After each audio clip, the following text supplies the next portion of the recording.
پاکستان میں بڑا شور اٹھا تھا جب میں نے کہا تھا کہ جھنڈے کو سلامی دینا شرک ہے اور ڈرانے کے وقت کھڑا ہو جانا شرک ہے۔ اب میں کبھی بھی تقریبات میں جاتا ہوں، اقبال ڈے ہو رہا ہے، کچھ اور ہو رہا ہے، میں ان تقریبات کا مقرر نہیں ہوں، لیکن جب بہت زور دیتے ہیں چلا جاتا ہوں، لیکن وہاں کرانا پڑا جاتا ہے میں بیٹھا رہتا ہوں، میں کھڑا نہیں ہوں، اور اس پر چیبے گوئیاں ہوتی ہیں اخبارات میں۔ بسم اللہ الرحمن الرحیم۔ شرک سے متعلق مسلمانوں کا عقیدہ یہ ہے کہ ہر مسلمان جانتا ہے کہ شرک سب سے بڑا گناہ ہے، اور ایسا گناہ ہے کہ اللہ تبارک و تعالی نے ارشاد فرمایا ان اللہ لا یغفر ان یشرک بہ، کہ بے شک اللہ اسے نہیں بخشتا کہ اس کے ساتھ شرک کیا جائے۔ کسی نے اللہ تبارک و تعالی کے ساتھ شریک ٹھہرایا کسی کو بھی ذات میں، صفات میں، افعال میں، احکام میں، تو وہ شخص مشرک ہوگا۔ اللہ تبارک و تعالی ایسے شخص کو نہیں بخشے گا۔ دوسرے مقام پر شرک کے متعلق ایک سخت وعید ارشاد فرمائی اللہ تبارک و تعالی نے سورہ مائدہ میں، من یشرک باللہ فقد حرم اللہ علیہ الجنہ، یعنی جو شخص اللہ پاک کا شریک ٹھہرائے تو اللہ تبارک و تعالی نے اس پر جنت حرام کر دی۔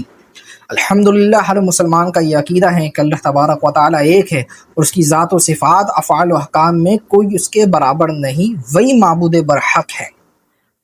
لیکن ڈاکٹر صاحب کا شرک کے متعلق یہ فیصلہ کر دینا کہ جو شخص جھنڈے کی سلامی دے 14 اگست میں، چاہے کبھی بھی یہ ترانے کا وقت کھڑا ہو جائے تو وہ شرک ہے، یہ غلط مغالطہ ہے ڈاکٹر صاحب کو، کیونکہ قرآن و حدیث یہ شاہد ہے، بالخصوص احادیث کریمہ یہ شاہد ہے کہ مسلمانوں پر، امت محمدیہ پر خود حضور علیہ الصلوۃ والسلام نے قسم کھا کے ارشاد فرمایا، بخاری شریف کی حدیث ہے، وَإِنِّي وَاللَّهِ مَا أَخَافُ عَلَيْكُمْ أَن تُشْرِكُوا بَعْدِي، حضور نے فرمایا اللہ کی قسم مجھے تم پر میرے بعد کوئی شرک کا کوئی خوف نہیں ہے۔ حضور علیہ الصلوۃ والسلام نے خود قسم کھا کر ارشاد فرمایا کہ امت محمدیہ کا خاصہ یہ ہے کہ وہ شرک نہیں کرے گی۔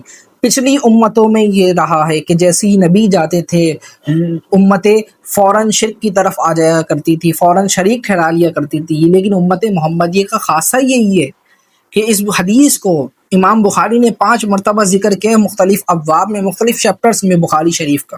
اب یہ کہنا کہ پریڈ کے وقت، یہ 14 اگست کے وقت سلامی کے لیے، جھنڈے کو سلامی کے لیے ترانے کے وقت کھڑے ہو جانا، یہ شرک ہے۔ اس بات کو سمجھنے سے پہلے ایک بات قابل غور یہ ہے کہ الحمدللہ پاکستان جمہوریہ پاکستان ہے، یہاں میں رہنے بسنے والے مسلم ہیں، مسلمان ہیں، یہاں کی افواج مسلمان ہیں۔ تو ڈاکٹر صاحب کی تعریف کے مطابق جو افواج جو ہے، تمام کی تمام افواج جو ہے، ہماری ایئر فورسز جو ہے، وہ ساری کی ساری مشرک ہو گئی۔ کیوں ہو گئی؟ کیونکہ یہ ساری پریڈ کرتے ہیں 14 اگست والے دن، جھنڈے کو سلامی دیتے، قومی ترانے کے وقت کھڑے ہوتے ہیں، تو یہ سارے کے سارے مشرک ہو گئے۔ اور بالخصوص جو ڈاکٹر صاحب کے محب ہے، جو محبت رکھنے والے ہیں ڈاکٹر صاحب سے، تو وہ بھی اس تعریف کے دائرے کے اندر آ رہے ہیں۔ جو 14 اگست والے دن اگر کوئی یہ کرا یا جس نے کیا وہ شخص مشرک ہو گیا، کیونکہ شرک کسی بھی حال میں معاف نہیں ہے، چاہے وہ مذاق میں کیا جائے یا سیریس ہو کے کیا جائے، شرک کی کبھی معافی نہیں ہے۔ جب ہی رب کریم نے مطلقاً ارشاد فرمایا کہ اللہ مشرک کی کبھی بخشش اور مغفرت نہیں فرمائے گا، تو قابل غور بات یہ ہے کہ ہماری جو افواج ہے کہ وہ ساری کی ساری مشرک ہو گئی، معاذ اللہ ثم معاذ اللہ۔ جب یہ مشرک ہو گئی افواج تو ان کا پھر جہاد کس کا؟ جہاد میں تو لاجک تو صرف مسلمان کے لیے، تو جہاد کس بات کا؟ اور جو ان جہاد میں جو مرے وہ تو شہادت کی موت ہے، لیکن ڈاکٹر صاحب کی تعریف کے مطابق وہ تو مشرک ہے، ان کو تو شہادت کا درجہ ہی نہیں دیا جا سکتا، کیونکہ مشرک کے لیے کون سی شہادت؟ شہادت تو مسلمانوں کا حق ہے، شہادت تو مسلمانوں کے لیے ہے۔ اب دیکھیں اس تعریف سے جو شرک کی تعریف کی ہے، دین اسلام کو اتنا تنگ کر دیا گیا کہ ہر بندہ ہمیں مشرک نظر آ رہا ہے، کوئی بھی اس سے نہیں بچا ہوا۔ ہر بندہ قومی ترانے کے وقت کھڑا ہوا ہے کسی نہ کسی زمانے میں، چاہے وہ کسی بھی جو پاکستان میں رہتا ہے، جو اس نے کبھی اسکول پڑھا ہوگا، کالج پڑھا ہے، یونیورسٹی پڑھی ہے، یقیناً یہاں پہ قومی ترانے ہوتے ہیں، 14 اگست کو سیلیبریٹ کیا جاتا ہے، انڈیپینڈنس ڈے کو سیلیبریٹ کیا جاتا ہے۔ تو ڈاکٹر صاحب کی تعریف کے مطابق تو پاکستان میں کوئی ایسا ہی شاید کوئی ہوگا جو مسلمان بچے، سارے کے سارے مشرک ہو گئے۔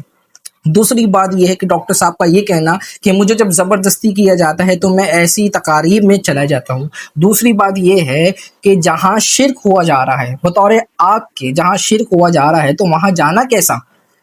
جو لوگ شرک کیے رہے وہاں پر جانا کیسا؟ مشرکوں سے ملاقات کرنی کیسا؟